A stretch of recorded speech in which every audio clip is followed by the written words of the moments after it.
When Jesus calls us to come and follow me, he calls us to a transformed life of discipleship that's marked by an eagerness to live with gratitude and obedience. But why is it that we see so much apathy, doubt, and cynicism in our church kids? Shouldn't we expect them to be eager to follow Jesus with reckless abandon? And as parents and youth workers, what can we do to foster a vibrant faith in our church kids? We'll be talking with our friend Dr. Marv Penner about the challenge of church kids and much more on this episode of Youth Culture Matters.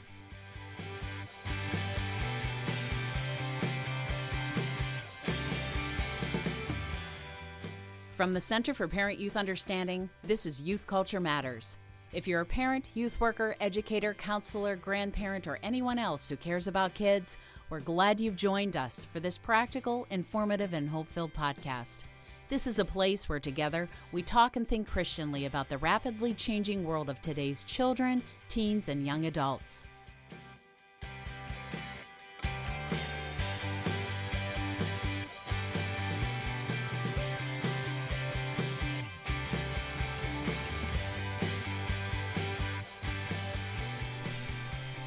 Welcome, everybody, to this episode of Youth Culture Matters, a podcast from the Center for Parent-Youth Understanding. I'm Walt Mueller from the Center for Parent-Youth Understanding, and I'm joined today by our co-host, Jason Sochanek, who is joining us from Washington State. Jason runs Project 619 and is on associate staff here with us at CPYU, helping us with our Sexual Integrity Initiative. Welcome, Jason. Well, always good to be here, Walt. Thank you. Well, good. And the fun thing about this, we're learning, and Jason and I have known each other for years, is that it's great to talk about youth culture with somebody who, well, in my case, Jason is probably too young to have even been in my youth group back in the day. What years were you in youth group, Jason? That's high school. When did you graduate from high school? Well, in high school, in the early 90s. So I graduated what year in 94. specifically? Early 94? 90 to 94, yeah. So right at the very beginning of the 90s. Yeah, you would have been in my middle school youth group, which is absolutely freaky. So it's fun to talk about youth freaky. Culture because when I was first starting to study youth culture, you were actually in youth culture. So we've got these generational differences that we joke about, but it's helpful. It's really helpful for me to get perspective, and helpful for Jason because I just set him straight. So correct all his errors. But, talking about that. It's good. Yeah. Talking about that, let's think back. I was thinking about when I graduated from high school. You graduated in 94? I graduated in 94. When did you graduate? 1974. So I'm 20 years older than you exactly. Yes. Wow, it's funny. I thought it was in the 60s that you graduated. Yeah, well, I knew you'd think that. Okay, so, 70s. But here's, That's great. Yeah. And by the way, that laugh track is going to get a couple people fired here for laughing at that. But anyway, hey, here's the thing. Let's talk about music, all right? Because when we were growing up, music was such a big part of my life. So I asked Jason to little challenge. Who has the better song this week? Okay, so we're recording this on March 15th. But this week, during your senior year of high school, what was the number one song on the charts? So, Jason, do you know what it was? Number one song on the charts, Billboard chart, number one single in 1994, March of 1994. What was it? Oh, it was a classic. It was a Swedish band by the name of Ace of Base, and they had the song Signs. All right. You know that song? Yeah. You remember that song? Did you ever talk about it or do a trend alert or I was actually allergic. Well, I probably did, but I was actually allergic to a lot of the music back then just because it was so difficult. But do you remember it? Do you Maybe remember you the just saw the lyrics? sign. Then yeah. Well, it was I saw the sign. Oh I singing was not my forte, but still isn't. The sign. Yeah. Well, it isn't. But the amazing thing about Ace of Base, I was recently looking this up. They are the third most popular band from Sweden. I didn't know that there were that many bands that were from Sweden, but whatever. Oh, man. The third most popular. You know who was number one? Might even be on your list. In terms of popular bands from Sweden? Most popular. ABBA, yeah, that's where they were from. That would have been in the 70s. I was allergic to their music, too.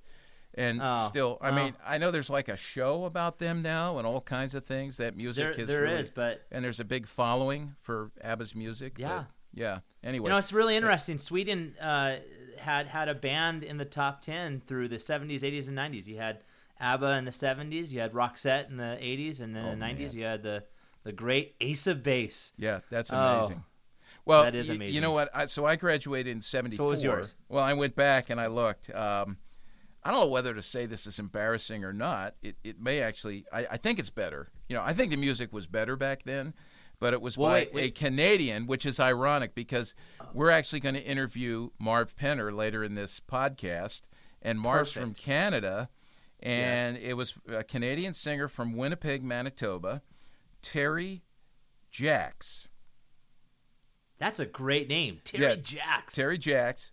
I think we need one him hit on the wonder. podcast. We and want the Terry song Jacks was to join called us. "Seasons in the Sun." We had joy, how did that one go? We had fun, we had seasons in the sun, and it was actually a redo of I think a poem or a song that was just about death.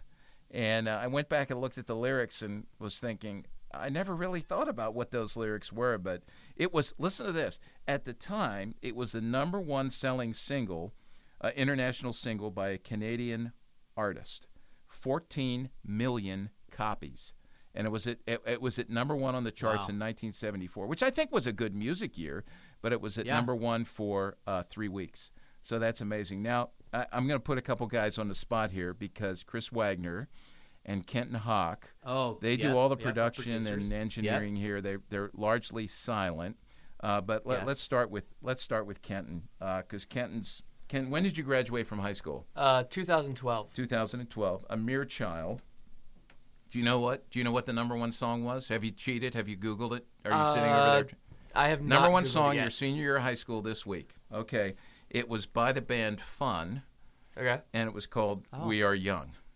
We Are Young. Yes. We Are Young. So you remember that? I remember that. Now, yeah. So I don't know. I mean, you and I could change this lyrics to We Are Old. That's right. That's right. Yeah. But especially me. But this is interesting. I think those three songs would all tie. Chris Wagner, Chris, when did you graduate from high school? 1999. 1999. This week, during his senior year of high school, Chris wins the contest because, and I think this is Chris. Oh, please let it be like Who Let the Dogs Out. I don't know what it is, so this will be interesting. Yeah, the artist was Cher. Oh, good Lord. Oh, Cher. And the song was Believe. Believe. So yeah, pretty catchy, right? Yeah, and she's still around. I just watched, I don't know if it was on VH1 or one of the other music channels, but I watched a retrospective, a little documentary just last week on Sonny and Cher. And Sonny's not. But Believe was not a part of that documentary. That might have been like the onset of auto-tune. I think that song was pretty auto-tuned. That was. You are right. I was just thinking that. So Cher introduced the world to auto-tune before the hip-hop world took it over, I think. Right. Well, then Kanye and the rest of the... Well, this is good to talk about because we love music. Because music, really, those are the philosophers of the day. They're writing songs that map out life for kids. They write songs that map out life for kids, and then they also mirror back to us what the things are that people are thinking about, what's happening in culture. So fun to think about that. We always encourage parents and youth workers to find out what your kids are listening to and learn from that and talk about those things. So, Jason, now, this is fun. What we do, well, it's not always fun because the things we talk about here aren't always the greatest things, but in the first segment of this podcast, one of the things we're doing is talking about some of the latest stories coming out of youth culture. These could be about trends or happenings in the world of youth culture, things that we read in the news in the prior week. And so today we're going to do that. We did that on our first edition, our first episode of Youth Culture Matters. We're going to do it a little different today and see how this works and maybe keep up with this. So to keep the conversation moving, we're going to call this 2-minute warning. And Kenton and Chris are over there keeping time. They've got a bell. And for each of the stories that we bring to the table, let's just spend 2 minutes on it. So let me introduce us.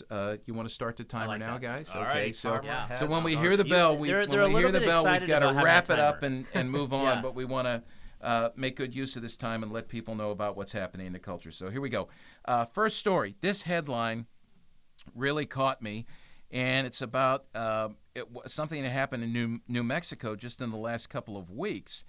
And the headline read, New Mexico teens can now legally sext each other and exchange nude photos. And we've talked quite a bit here at CPYU, and we will as well continue with our Digital Kids Initiative to talk about the issue of sexting. Technology has just brought the ability for kids to make and curate and dispense their own pornography off the charts, and it's a troubling thing.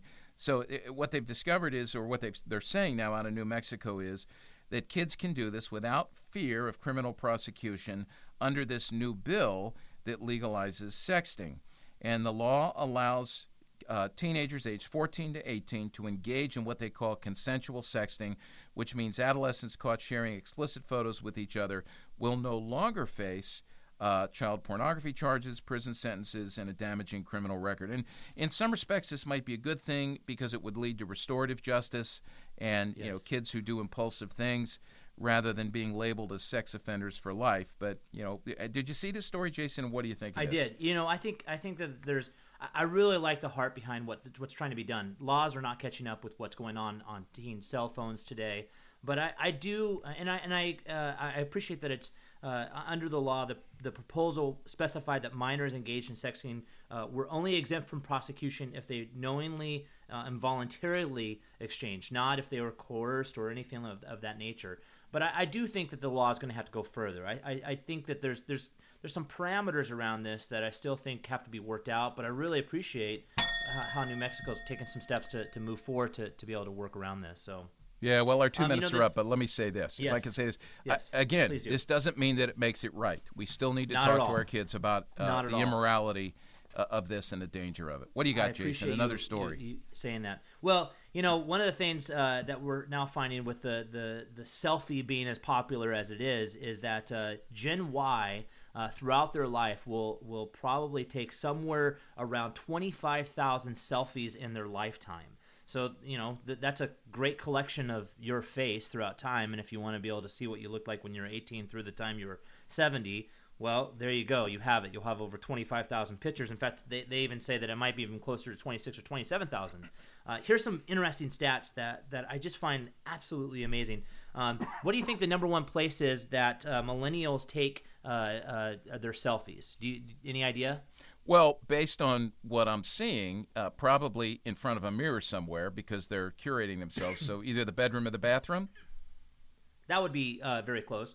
Well, vacation is the number one place, or when they are getting out of town. But going along with the mirror and the bathroom, what they're finding is more than half will actually look at themselves, prep, get all set up before they even take a selfie. So the selfies may not necessarily be a real picture of how you genuinely looked during that time because you got set for that selfie that you then took. So with a generation of selfies, I really wonder, the question I was wondering is how many of these pictures will actually include other people in them. Right. Some of these are to record moments in history, but some of them are just of themselves in front of monuments, right? If it's on vacation or it's land spots that we travel to that we want to be able to celebrate. Well, sorry, my words came at a loss there. Yeah, well, here's the thing. I mean, youth workers and parents need to think about this because this fosters narcissism. It becomes all about me, and I create myself and curate myself in the image that's going to get the most likes and positive comments. So we need to push back on that and remind kids in this culture that they need to find their identity first and foremost in Christ because they're wasting a lot of time and a lot of effort that really isn't yielding any sort of maturity at all. Okay, let me give you another story here. And this is one that really is not at all surprising. We've talked about it here before at CPYU, but now researchers are starting to really sound the warning as they're researching this issue. But it has to do with parental pressure, and particularly the pressure that we put on kids with athletics. We've said here for years that the three major areas of pressure that we see parents putting on kids, one would be appearance pressure, which goes back to the selfie story, living up to a certain appearance image, and we all fall into that, I guess. And secondly would be academic pressure, to achieve academically at a certain level. And the third would be performance pressure with all the specialized sports and high-level sports that kids are getting involved in at very, very young ages. And the research is now showing what we believed to be true before, and that is that when there's this goal to be perfect that gets pushed on kids from parents, it actually is influencing, well, the research is saying, young male athletes to consider doping or the use of performance-enhancing drugs to obtain the extra edge. And so kids are being actually pushed by their parents to use banned substances to achieve at a higher level than they might achieve if they just work to develop their abilities. And this is, it's not just the issue of perfectionism, but it's the issue of the stewardship of the body. It's an issue related to cheating. It's an issue related to virtue and honesty. And it's an issue related to parent-teen relationships. So troubling story. Well, especially as we now see the rise of individuals specializing in sports and parents trying to pass along their own desire for goals that they didn't achieve to be achieved in their sons and daughters. And so, unrealistic parental expectations can actually place their youth in a lot of harm, and this is just but one of those examples. Yeah. So I think being aware of that is really, really powerful. Oh, man, All right, right well, on. That story, was excellent. Yeah. Hey, we're doing really good here. So the next story was how social media, really I think it's smartphones are causing young people to stop learning to drive. I don't know if you've noticed this, but one of the things that I'm finding more of, and now research is showing, is that there's a tremendous decrease in the number of teens, young adults, that are actually getting their driver's license. That the rite of passage that is becoming more important is the receiving of a smartphone rather than the receiving of a driver's license or a car, which was always I remember when I was younger, it was a way to express or experience freedom. And now it's the smartphone. In fact, in 1983, 92% of Americans aged 20 to 24 had a driver's license. In 2014, just 77% did. And were it not for that decline, you'd have 3.5 million more young adults that would be drivers today. And what they're finding is deaths total of teens in car accidents is going down, but it's still the number one leading cause of death among teens. So it still is a tremendous issue. That being driving for teens. But I think that it's really interesting to see how these things are taking place. There's three things that they said. Rise of social media is one. The second is economic. It's becoming more and more difficult to either own a car, to pay for a driver's license, or to pay for insurance. And they've also said that as more and more families are moving into cities and there's opportunities to travel through metro, then there is no need for driver's license. I don't know if you've noticed this. Oh, absolutely. And we hear parents say, I don't understand why my kid doesn't want to get their driver's license. And to be honest with you, we talked about me graduating in 1974. When I was in high school in the early 70s, I can't name one person who, by the time they hit 16, wasn't out getting their learner's permit and wanting that freedom to drive. And I think that commentary on social media is changing the landscape and the nature of our social lives. Kids don't play outside anymore in clusters or groups. The neighborhood is now inside, and you do it alone, and it's a globalized neighborhood, but you don't need a car to go there. So I think that's one of the reasons why this is happening.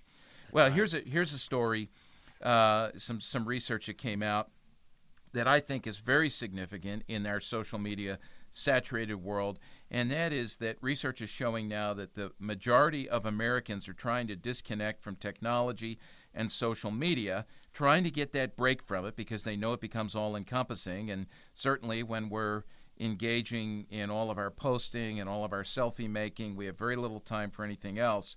And we get tired, but still they're trying to disconnect. It says 45% of Americans are trying to disconnect at least once a week. That's over 4 in 10 adults.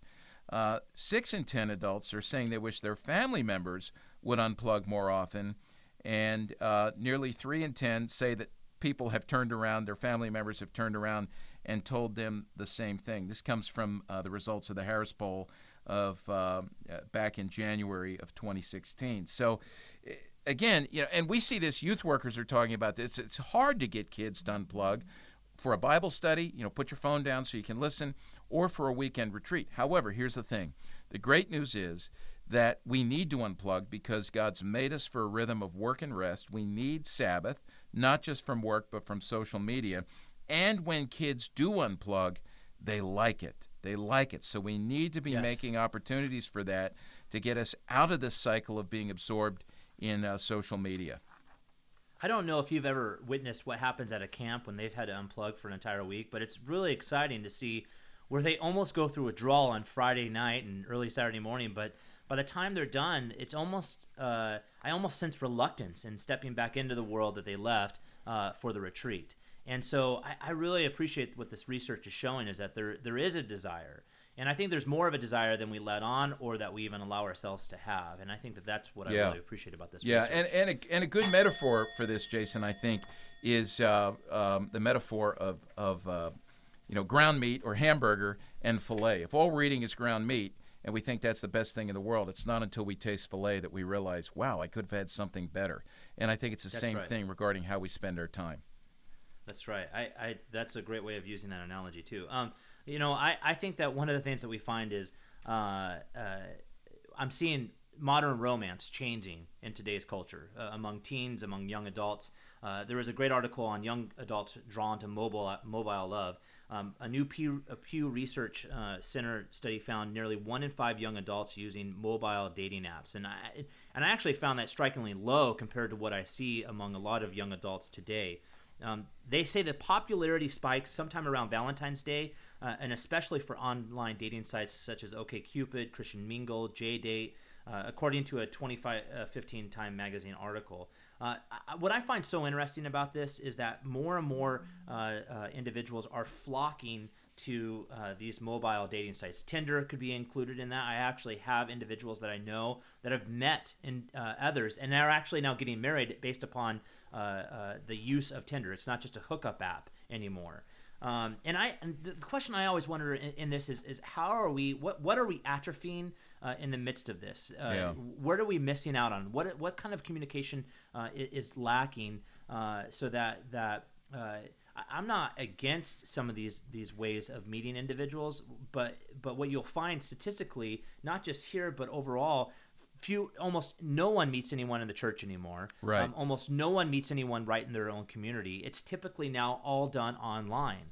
And that has been one of the fastest growing places where people meet over the last 10 years. Yeah, and as an older guy, it does trouble me a little bit because I remember, and by the way, I think good relationships can be facilitated, healthy relationships can be facilitated through the mobile dating apps. But the quote-unquote chance encounters or providential encounters, if we think about that theologically, those are gone. And the initial contact now that I might have with someone is really, there's an intent there. It's to date. It's to hook up versus getting to know you. And a lot of it is appearance-based. It's based on a sexual encounter or a hookup. And in many ways, it's just unhealthy. Well, let me give you a last little news story here, a little trend from youth culture, and it relates to reading. We've been talking a lot about technology today. We've really focused on that. But New Yorker magazine ran an article at the end of February by David Denby where he asked the question, do teens read seriously anymore? And basically what they're saying is as a result of the onset and the expansion of technology and social media, and kids being attached to screens so much, they're actually reading more words than they've ever read in the past, but they're reading scraps, they're reading excerpts, they're reading articles, parts of articles, little text messages, just little bits and pieces of information from everywhere and nowhere, and as a result, they're reading fewer books. And I would say as well that and that's not a great thing because I think we learn a lot from books. I think kids need to be taught to read, and there's a lot of research as well that's saying that when you read just on the screen, you're not reading deeply, you're not reading line to line, it's compromising comprehension, and I think there are very real dangers to this as well, just in terms of reading the Scriptures. So as youth workers and parents, when we talk about getting our kids into the Scriptures, they're not reading in context, and they're not reading to comprehend. They're not seeing the entire story from Genesis to Revelation. And this is where I would say we need to really push back and have our kids reading an actual Bible. Yeah, and that's one of the I agree. But the reality of what this article is talking about and what the research is showing is that teens today, young adults even, think in paragraphs. They don't think in long essays. I don't know if you've read students, specifically undergraduate students, in some of the essays that or articles that they might write. But sometimes I will go through and I will read certain articles or essays, and what I find is that it goes paragraph by paragraph, thought by thought, not one cohesive thought. And I think that's been that's just an example of how the trends that we find in today's use of social media is now affecting the way that and that's not, and I would say, as someone who teaches, that's not a good thing. I think as a parent, that's not a good thing. So we need to understand this trend, and we may come back and talk about this later and look at some strategies to push back on it. Well, we've always said, and this is why we do this, that anybody who cares about kids, anyone who's ministering to kids, needs to know what's happening in the soup of their youth culture. So each time we put out a podcast, we will take a few minutes to look at some of the elements in the soup of youth culture so that we are then able to either celebrate those things that we can celebrate in the culture or push back on those things that we need to push back on and issue a biblical corrective. So this is really helpful. What we're going to talk about today when we come back from a break is the challenge of church kids, and we've invited our good friend Marv Penner, who's on associate staff with CPYU, to help us understand what some of those challenges are. Marv's looked at this for years, and so when we come back from the break, we will look at the challenge of church kids in ways that we as parents, ways that we as youth workers can begin to push back on some of the difficulties that we face in trying to communicate the realities and the vibrancy of the Christian faith to kids who are growing up in the church. We'll be right back after this break.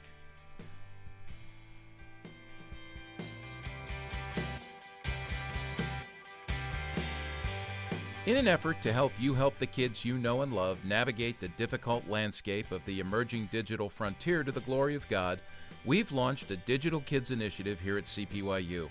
Thanks to a generous grant from a company called DAS, you can access our Digital Kids Initiative and a growing number of free resources and downloads by visiting the website at digitalkidsinitiative.com. This is one more way that we're helping you lead your kids to live lives where their faith in God is integrated into the growing amount of time they're spending with social media and technology.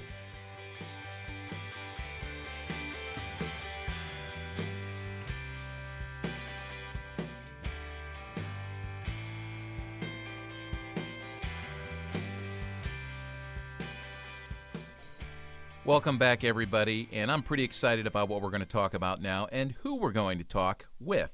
That's my good friend, Dr. Marv Penner, who lives in Kelowna, beautiful Kelowna, the western part of Canada, British Columbia. I've known Marv for years now, and one of the things that Marv has done a lot of work on is church kids. He's worked a lot with church kids, as most of us in youth ministry have, and we're going to talk today about some of the challenges related to working with church kids. But before we do that, Marv, tell us a little bit about your history, who you are, and what you've been doing ever since you got started in youth ministry. Well, I'm a lifetime youth worker, have been involved for my entire life, started out in camp ministry, got into church ministry, had the opportunity to become a youth ministry professor, and that led to the ministry of working with kids, many of whom were heading for ministry, many of whom were church kids, just like the ones we're talking about today. And so I began to really develop an interest in some of the challenges that are faced by kids who have grown up in the church and who are trying, or maybe not trying, to make a faith of their own. And the last few years, I've been spending a lot of time with kids who are hurting deeply, who are in pain, and in the process of that, I've encountered a lot of church kids who are struggling with things that you would never anticipate the church kids are actually struggling with. It's really inspired me to think more deeply about some of what's going on for these kids who've been raised in the church and who are trying to figure out a way to make their faith their own. Yes, and Jason, I'm thinking about the time that you and I have spent with church kids in terms of talking about sexual integrity and matters related to sexuality. You've done a lot more of that than I have, and certainly Marv as well, although we've spent a lot of time with church kids. But Jason, in your work, just with what Marv just said, do you see the issues that kids are facing in terms of sexual issues being the same inside the church and outside the church, whether they're churched or unchurched kids? I mean, what do you see as the trend there? Yeah, I think one of the things that often happens in the church is that it's just not talked about. And so I don't know if I necessarily see differences between when I go into the schools and when I go in the church. The one difference only being there's no discussion around some of the key issues of life. There's silence, or there's a lot of fear around the ways in which these things are discussed or not discussed at all. So they're not really sure even how to engage in some of the more difficult aspects. I know Marv was speaking about the issue of hurt, and it just seems like there's a lot of hurt and pain that happens among church youth in the church, and there's just not an outlet for them to have conversation on that, or as much as we would hope. Okay, that's good. Because I would agree with you. I see the same thing, and I really appreciate a few years ago, Marv jumped into this with putting together a seminar. I think it was for youth specialties, right, Marv? That you did something initially. Absolutely. Yeah, we put this together for the Youth Specialties National Convention, and it was so well received that I've probably had the opportunity to talk about it for 8 or 10 years. There over the last while. Okay, good. Well, let me ask you this: when we talk about church kids, who is it that we're actually talking about? Who are we singling out here? Well, these are kids who have grown up in the church. Their families have been part of the faith community their whole lives. These are kids who probably were taken to church, within a week or two of being born.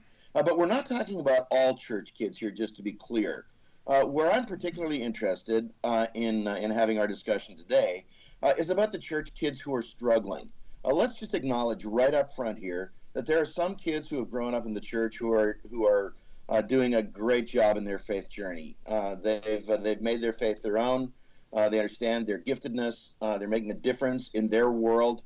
But the kids that I'm particularly interested in discussing today are the kids who are bored, who are apathetic, who are cynical, who are struggling, who are attending, but really have not embraced a faith that's transforming their lives at any level. They're going through the motions. They know how to play the game.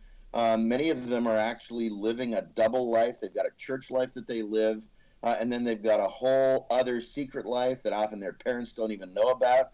Their friends may, but their parents don't. And they're living in the tension of trying to juggle those two worlds, keeping everybody in church happy, and yet doing it out of a heart that really isn't authentically connected to all of that. And when you talk about that, there's two things that resonate with me. One is my own story, and I grew up in a markedly different world, naturally. I was in high school back in the early 1970s, middle school in the late 60s. But growing up in a church family, as I know you did, Marv, my dad was a pastor, as was yours, right? Jason, did you grow up in a Christian home? Yes, I did. I actually came to know the Lord when I was 13. So from the time I was 13 all the way through high school, I was attending church. Okay. So a lot of what I hear Marv saying is something that I saw on a regular basis. Yeah. So for me, when I think about this, I'm hearing a little bit of my own story. I truly believe I was in a relationship with Christ, but it was so familiar to me that some of what you're describing there, Marv, I think describes my own journey. I think what makes it a lot more difficult now is we've got a different world, and when you talk about that double life, there are so many more opportunities to be living this double life. I just, and I know I've talked to you guys about this book I'm recommending people read. I started reading this weekend called American Girls by Nancy Jo Sales, is all about this double life. This, as our friend Chap Clark says, this world beneath, where our kids live that by and large parents don't know about. So I think, Marv, what you're hitting on here is very real, and probably the older folks who are listening, they may remember if they grew up in a Christian home feeling this themselves, but I think it's a lot more marked, that dividing line between the church life or the faith life or the outward conformity, and then what you're talking about here is heart change, is really, really different. What would you say, Marv, are some of the things we may overlook or take for granted when we think about our work with kids, whether we're in youth ministry or we're parenting kids, with our work with them, the kids who have grown up in the church?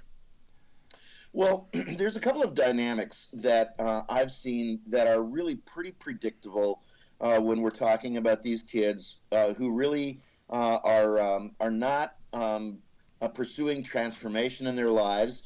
And in fact, it was interesting when I began to jot down some of these recurring themes, these predictable themes. They actually turned into a bit of an alphabet of hurting kids.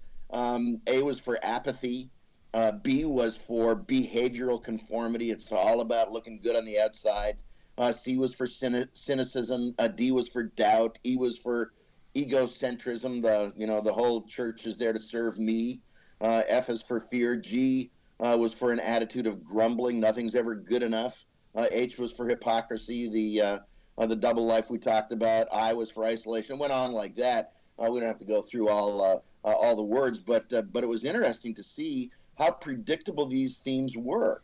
There were a couple of them that really markedly defined these kids, and maybe the first one is the one that we see most of, and that is just that apathy, that lethargy, that spirit of, tell me something I don't know. I've heard this all before, and apathy may be our biggest challenge when we're talking about these kids.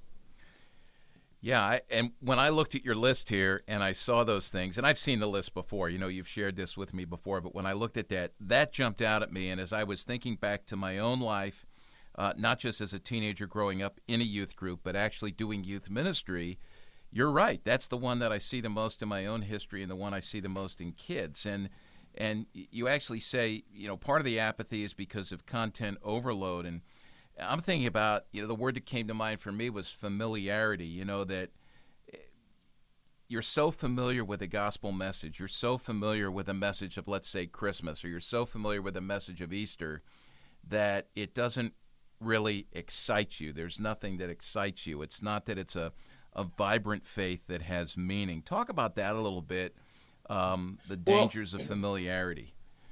Well, part of the problem is that we've made the assumption that information will lead to transformation. And so we become really adept at communicating information to kids. They know the Bible trivia. They know the order of events. They know the good kings from the bad kings. At least some of them do. Although I must say that one of the trends that I've seen lately is that even on content or biblical literacy, our church kids are falling way behind. They really don't know nearly as much about the Bible as we wish they did. But the problem is that if information doesn't result in spiritual formation, that is becoming more like Jesus, then there'll never be any transformation. And even when there are moments of transformation that these kids have, we see that as an end in itself. Instead of seeing transformation as something that now needs to be channeled and delivered to a world that desperately needs to see transformed kids, when we see transformation, we celebrate that and don't give kids opportunities to express what God's doing in their lives in meaningful ways, and so they continue just to be spectators. But you wouldn't jettison the role of information and the youth worker and the parent talking about scriptural truth and that sort of thing, because I we've seen that a little bit in our youth ministry world, where people think that kids are so emotionally driven as opposed to being rational that we don't communicate biblical truth anymore. You would still say there's a place for that, but it's finding the balance. Yeah. Absolutely. It's information and formation.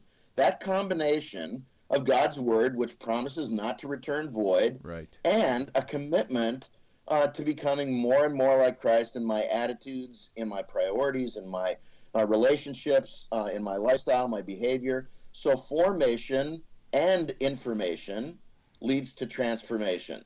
And maybe that formation piece is what we're missing, because we've become so intent on just delivering content. Yeah. Do we? And I wonder this too, because again, as we talk about this, certain things come to mind for me, and I always tell people. In fact, I was speaking this weekend, and a youth worker, came up to me, and he just pulled me aside before I went up to speak, and he said, "Do you get anxious? Do you get nervous when you speak still after all these years?" And I said, "Well, not usually, but there are certain settings where it is difficult." And one of the things that came to mind, I shared this with him, was when I have to speak in a chapel at a Christian school, because these kids have heard this over and over and over again. And I thought of that old hymn, that my grandparents used to sing, "Tell me the old, old story." Well, they've heard that old, old story so many times that it is old, that there's just, it's just a posture of boredom before you even open your mouth to speak it to them. And so I think about that. What are some ways that we can engage kids who are apathetic, church kids who have heard it over and over again, with the story in new ways? Have you thought about that? Yeah. Well, let me say a couple things about that, Walt.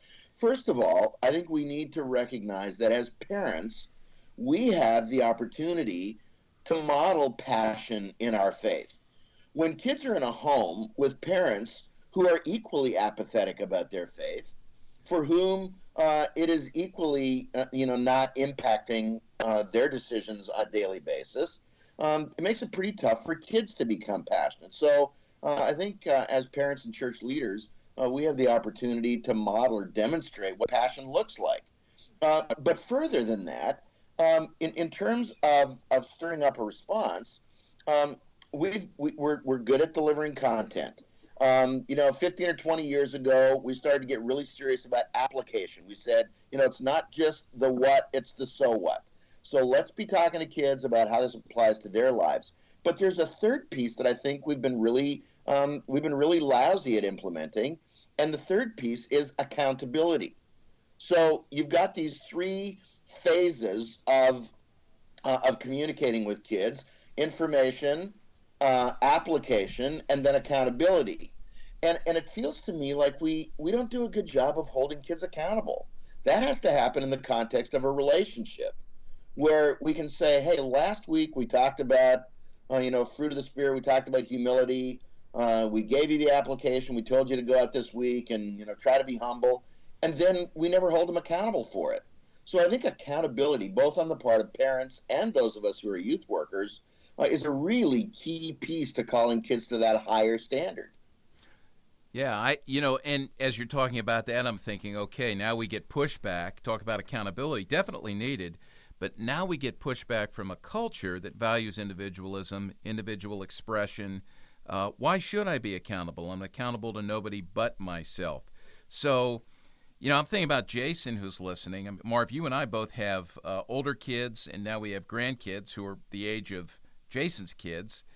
But I'm thinking about a guy like Jason, who's a young parent, and I'm wondering, here's a question for Jason. As a young parent, when you're hearing about information, application, and accountability, what are some ways that youth workers, and I know your kids aren't in youth group yet, but what are some ways that youth workers or the church in general can maybe help you with accountability or hold you accountable? I know I'm putting you on the spot with this question, but does that make sense, what I'm asking? Yeah, it does. One of the things I think about, even as Marv is speaking about information, application, and accountability, is how behavioral conformity works within this, because there's an aspect that I do see where because we live in an individual society, because there's not a lot of conversation, I actually see some youth that feel like they have to conform to a particular aspect. They understand the information, or they believe they understand the information, and they're trying to apply it, and then they hold themselves accountable without entering into community. And I think that one of the things as a parent of young children, I'm always trying to figure out how does this process lay out. Right now, we're just really in the information stage for most of my children, who one is 2.5, the other is 8 months old. So the information stage is really where I'm at right now. But I think a lot about what it would look like in the youth groups that I've participated, helped with, led in. And I'm really interested about how the accountability aspect, Marv, really would play itself out in the life of a youth group, because you have information, you have application, but then accountability. What might be some steps or things that you've tangibly seen that have allowed for that to occur? Well, I think even something just as simple as circling back the following week and saying, hey, last week, here's what we challenged you to do. Let's spend the first few minutes of our small group this week talking about how that worked itself out. In most cases, we just jump into the next topic for that week, and we forget about what we did the past week. I think that there's ways, even with technology right now, to call kids to accountability during the week. A quick text message to your whole small group that says, "Hey, remember last week we talked about patience. Text me back real quick with an example of impatience that you've experienced and how you responded to that." So we're just reminding them of that sort of thing. And then, of course, what we want to do is create the kind of community amongst our students where they become conscious of not only holding each other accountable, but inviting accountability. You see, with accountability, it's easy for those of us who are intentional about this to speak to others, but here's where I see you blowing it. Here's something I want to challenge you about. But I think if we can create a culture in both our families and our youth ministries where kids are saying, hey, I want you to hold me accountable. Here's what I'm committing to, and I want you to ask me hard questions about this, whatever it is, whether it's moral purity, whether it's changes in attitude, whether it's a habit that I'm trying to break. And so to create a culture where kids are inviting accountability is a brand new way of thinking about community for most kids. And in the home, let me just ask this, Marv. In the home then, between parents and teenagers, parents and students, is it fair to invite our kids to look at our lives and say, as a mom and a dad, hey, if you see inconsistencies, if you see hypocrisy, if you see, you went through that whole list of things, if you see those things in my life, ask me about that. Talk to me about that. Bring that up. Push back on me a little bit. That kind of vulnerability, is that helpful as well? Absolutely. It's interesting to hear Jason saying that at this stage of his kids' lives, he's all about delivering information, content, making them familiar with the Scripture. Perfect. That's what you do at that early stage. And then as kids get into the elementary years, you're now talking about application. Now, how does this work out in your life? As your kids move into teenage years, you're not talking about a shared journey. You're now talking about coming alongside. It's much more of a spiritual coaching role, assuming that you've developed a relationship of mutual trust and respect where that sort of thing can happen. And now the idea of mutual accountability becomes a really crucial piece of sharing the journey as a family. And parents who model that are much more likely to have kids who are willing to accept their input, their accountability as a response to what they see in their parents. This is good, and I like this discussion, and what I really like about it is the more you talk, and the more I look at your list here while you're talking, I'm seeing that the challenge of church kids is really the challenge of church adults.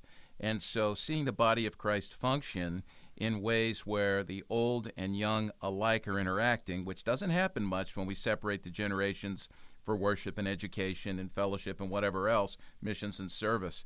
That mutual accountability is a good thing, and I think we can start to see some great transformation in people's lives as we grow in our faith in Christ and become more and more like Him. This is good. We're going to take a little break here, but when we come back, we'll carry on here with some more conversation with Marv Penner about the challenge of church kids.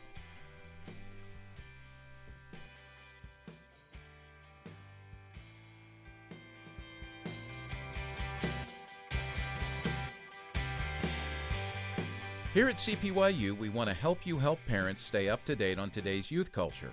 One of our most popular resources is our monthly parent page. This 4-page full-color resource offers parents a timely, practical look into current youth culture trends, along with resources to help them parent their children and teens Christianly in today's rapidly changing youth culture. If you're a youth worker who would like to get this monthly resource into the hands of your parents, you can see a sample parent page and learn more by visiting cpyuparentpage.com.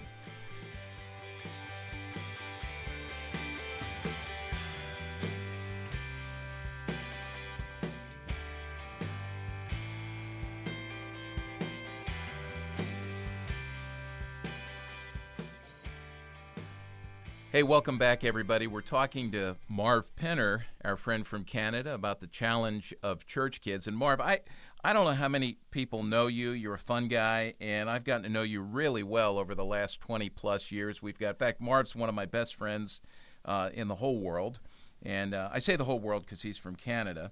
But just to let people get to know you a little bit, I'm going to put you on the spot here, Marv. And I think we're going to start doing this with people that we interview, just some questions. We're going to call this Take 5, where you have to take 5 questions from us in rapid-fire succession and give us quick answers right off the top of your head. So you ready for this? Do you want to play this little game with me? I don't know that I have any choice. It sounds a little daunting, but all right, let's see what we can do. All right, I'll be nice. All right, here we go. Number 1, what is your favorite teen movie of all time? Do you have a favorite? No question, Breakfast Club. Oh, okay. So you and I would answer that the same, just about 30 years old now. Number 2, how about a job that you've had in your life that might surprise people? I spent 5 years as a professional firefighter. I also spent a stint as an undercover private detective. And in my early years, I was a water ski instructor. How's that for 3 answers? I'm stunned. I'm stunned just by all those. Okay, number 3, you're from Canada. Give us a fun fact about Canada.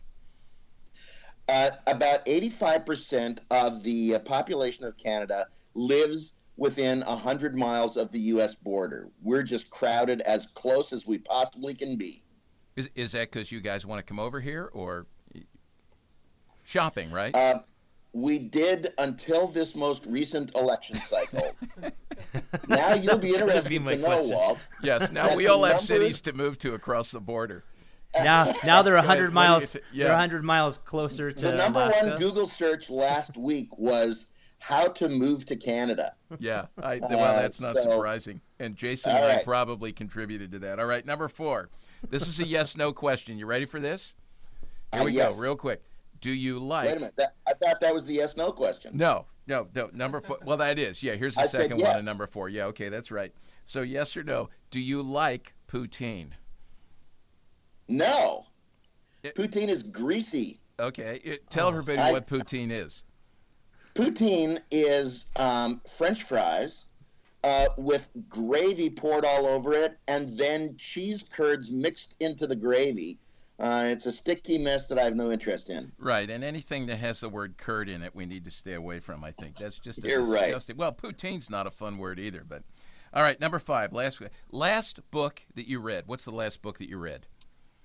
The last book that I read was The Collapse of Parenting, which was an outstanding look. Leonard Sachs. That's right, Dr. Sachs, and it's a sobering look at what's happening with some of the parenting trends these days. Yeah, and by the way, that is an excellent book, and I can't recommend it enough. And Marv and I have talked about that book, so I'm not surprised that's the last book that he read. All right, well, let's continue our conversation on the challenge of church kids. This is something that Marv studied for years and is training youth workers and parents on. Jason, I'm wondering, do you have any questions for Marv based on what we've talked about so far?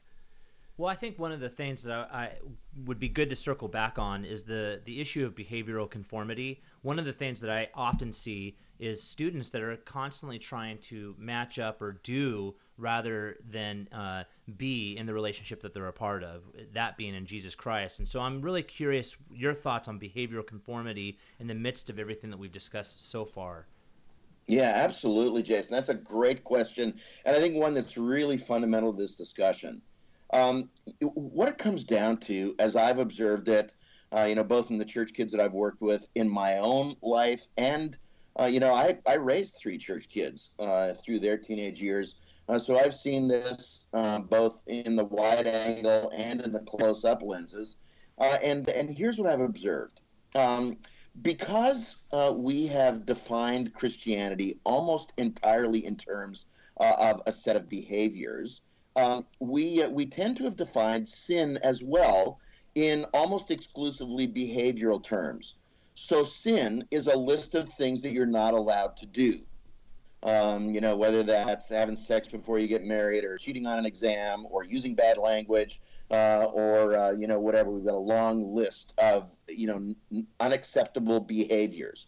And so for most kids growing up in the church, they have defined their Christianity as a series of behaviors that have to be conformed to, as opposed to a relationship that's meant to be embraced. Now, where that's created a huge problem for us is that if sin is defined in primarily behavioral terms, then sadly, repentance also has to be defined in primarily behavioral terms. What that means is that when we call church kids to repentance, we're almost always calling them to stop doing something. So repentance to a church kid means turning from something. And, I could talk about this all afternoon, but here's all I want to say, is that when we begin to understand sin at the heart as a broken relationship, and when we begin to see God's response to sin as an eternal attempt to restore relationship, from Genesis to Revelation, we see God's heart as being a heart of wanting to re-engage in relationship with his people. Him always being the initiator. What would happen if we began to understand repentance not first as a turning from something, but as a turning to someone? So, yeah, repentance is doing a 180, but what if the heart of repentance was a relational turning? We're turning to our Heavenly Father, who's, standing at the end of the driveway watching the horizon for his kid to come home, and when he sees him, he runs and throws his arms around him and throws a party.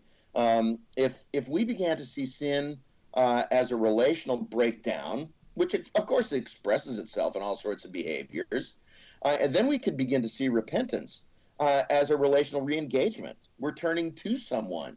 And I think that would bring new life to the faith of kids who have grown up in the church in a brand new way. In fact, as parents, we probably need to rethink this. Sorry, I went off on a rant there. Oh, no, I really love the way you're talking about that. I even see, too, in the way that you've diagnosed a lot of what's happening among church kids with regards to apathy, behavioral conformity, cynicism. There's aspects of relationship that are involved or lack of in each of those dynamics. I don't know if that was on purpose or that was something that you just had seen, but I really love the way that the observations really fit with a lot of what you've just now declared with regards to lack of relationship. Absolutely. Cynicism is a relational issue as well. Cynicism means that I see good in someone and I don't trust it. I'm skeptical of the good that I see in someone else. And we've got a ton of cynical kids because they see the disconnect between what people project and what's actually going on in their lives, whether it's their own peers for whom faith doesn't seem to be working really well, or their parents, or the very visible Christian leaders who project one persona, and then we find out on the news that there's a whole different story going on. It's no wonder kids are cynical in the relational reality of what they live with.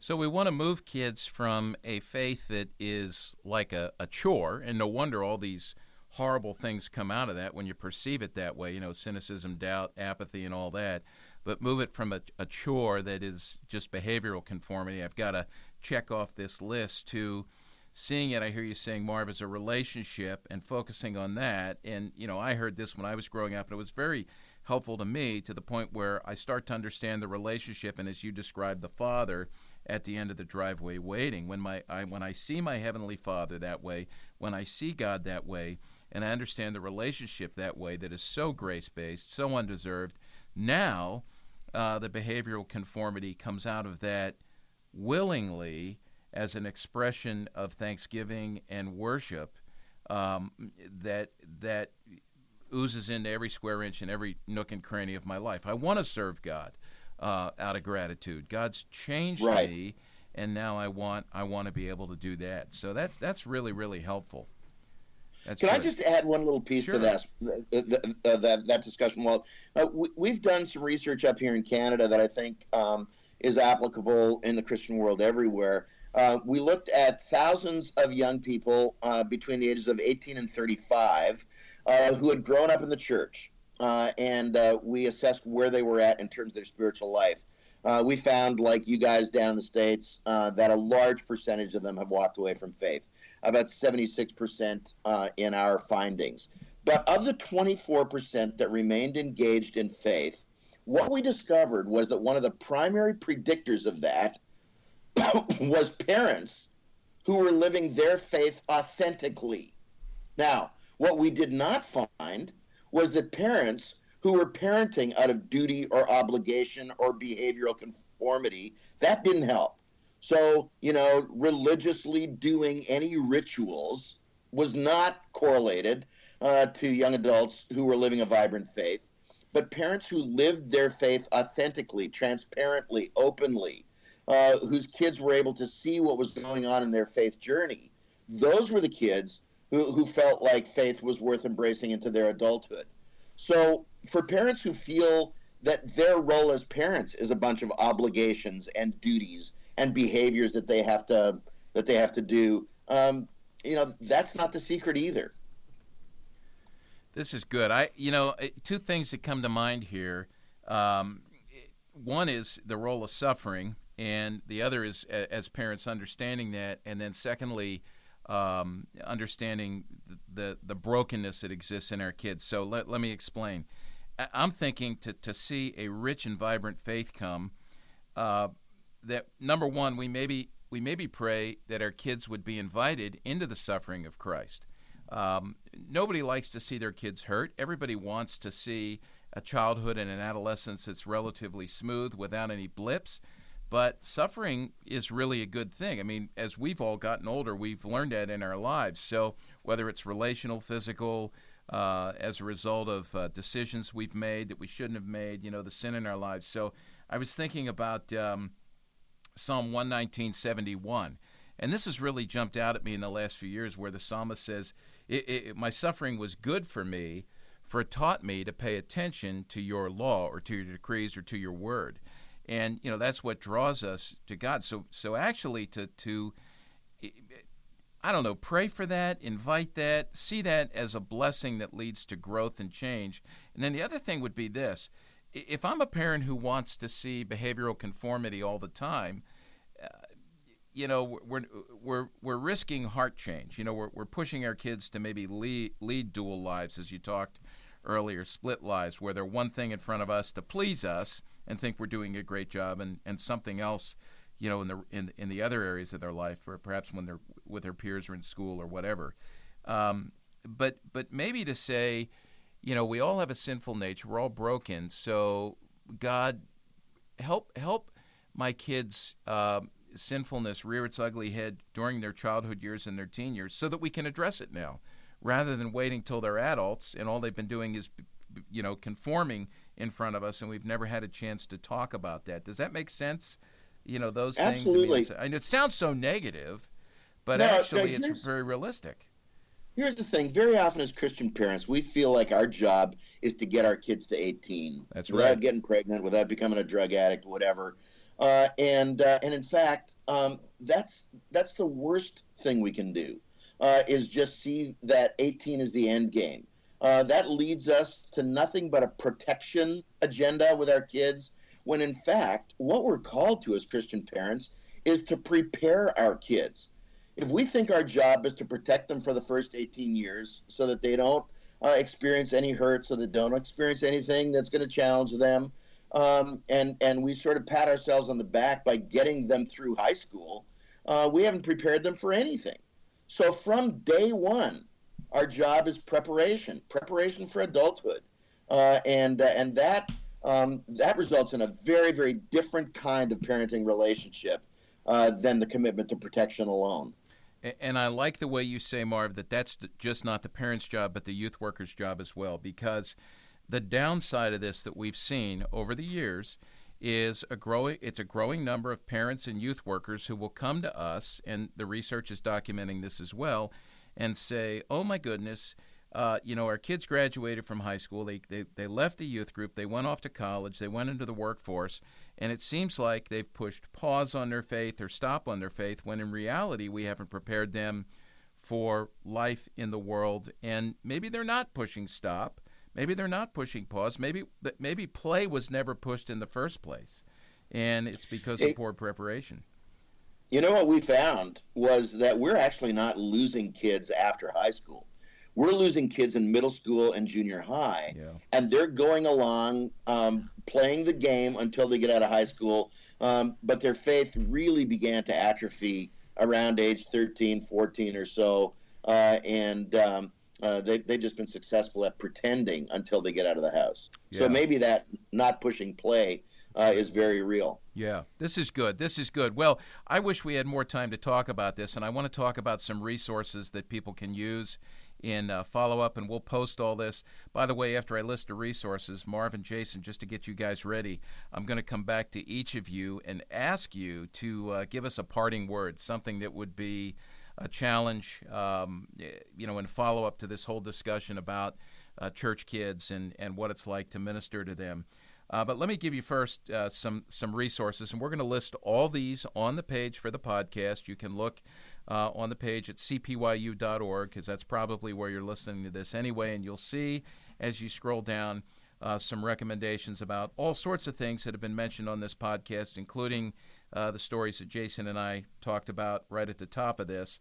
But here's some books. Let me start with 4 books that we have here at CPYU, and you can link to these and purchase them from us. By the way, all the proceeds from that go to support our ministry and underwrite this podcast. So the first one, three parenting books that I think are great. The first one addresses this very real issue of behavioral conformity. Ted Tripp's book, Shepherding a Child's Heart, which is just a great book for parents of all ages, but particularly for parents of younger children. If you have younger children like Jason's kids, or Marv and I, we have grandkids, this is one that, we find people when they get this book, parents who get this when their kids are in high school, they're saying, oh man, I wish I'd had this sooner. It's helpful when your kids are in high school, but we really want to get this in the hands of younger parents. It's a great book, Youth Workers, for you to build a small group around, a parenting group. Ted Tripp's brother, Paul, who is a speaker on parenting, has written a great book that we recommend here, one of my favorite parenting books, Age of Opportunity, A Biblical Guide to Parenting Teens, very realistic, very vulnerable, very helpful. And then a book that was written by a woman, for moms, but I found very helpful as a dad, and I've passed this on to so many people over the years, is Parenting is Your Highest Calling, and 8 Other Myths That Trap Us in Worry and Guilt by Leslie Leyland Fields. Leslie wrote a great article, and I think we'll link to it on the podcast page, called The Myth of the Perfect Parent, that I read a few years ago, that was absolutely liberating. And I think that may help, that article may help you too, if you're thinking about this issue of behavioral conformity and you've got a bent towards that with the kids you know and love.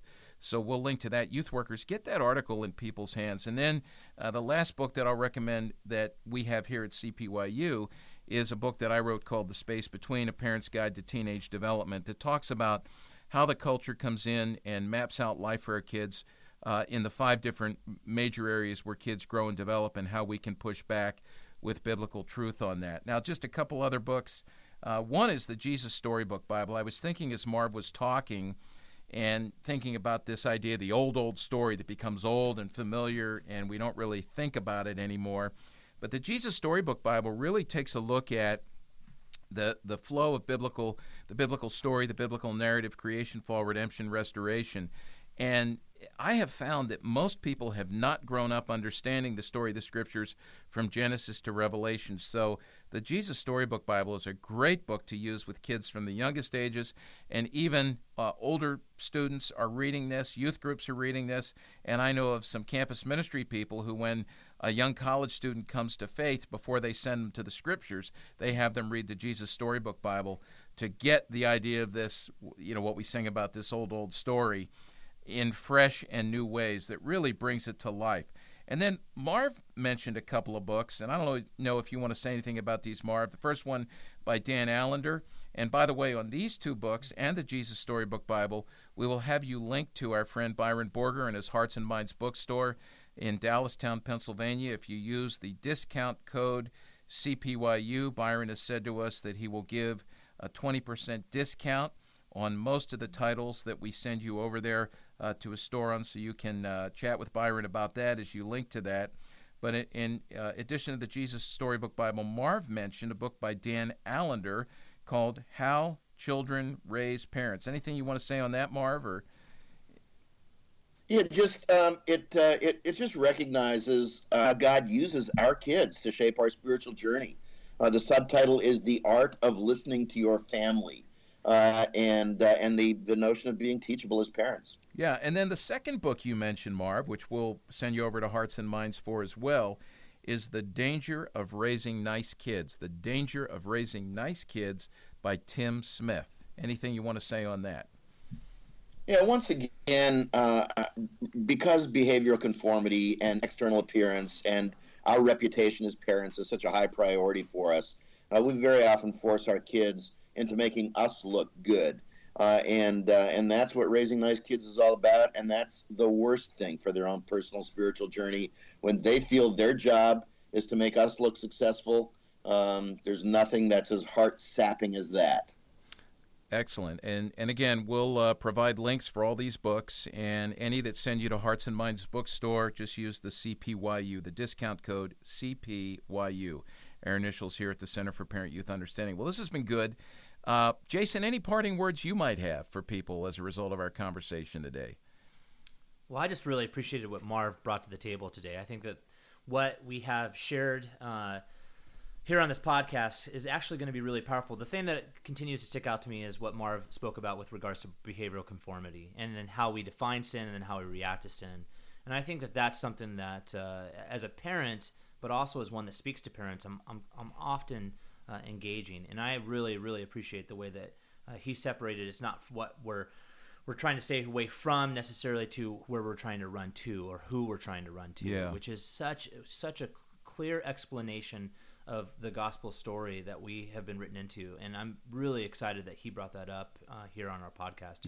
Yeah, that's so good, and a good word, a good challenge for all of us, because we do that so much that we don't even notice it. So, Marv, any words from you as we finish up? And I'm so glad you joined us today. This was great. Hey, thanks for the honor. Appreciate it.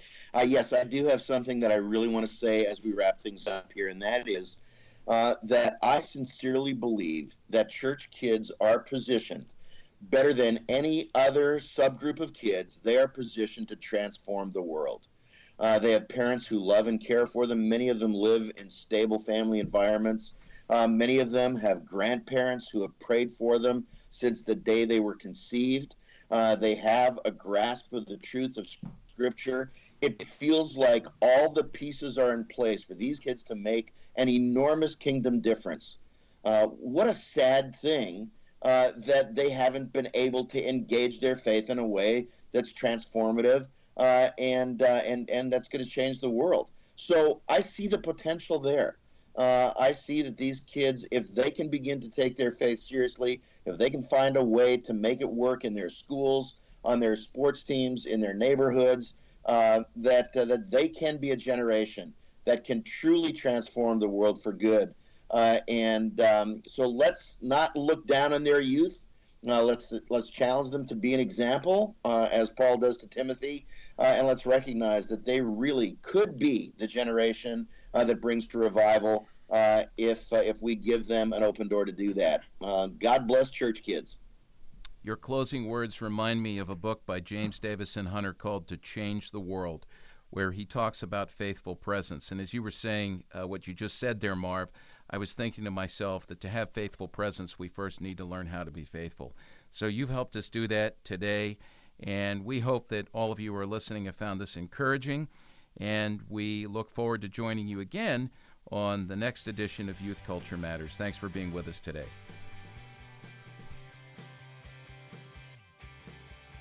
Thanks for joining us for Youth Culture Matters, a podcast from the Center for Parent Youth Understanding. If you'd like to learn more about today's youth culture, visit our website at cpyu.org. And if you have any questions, comments, or feedback, email us at podcast@cpyu.org.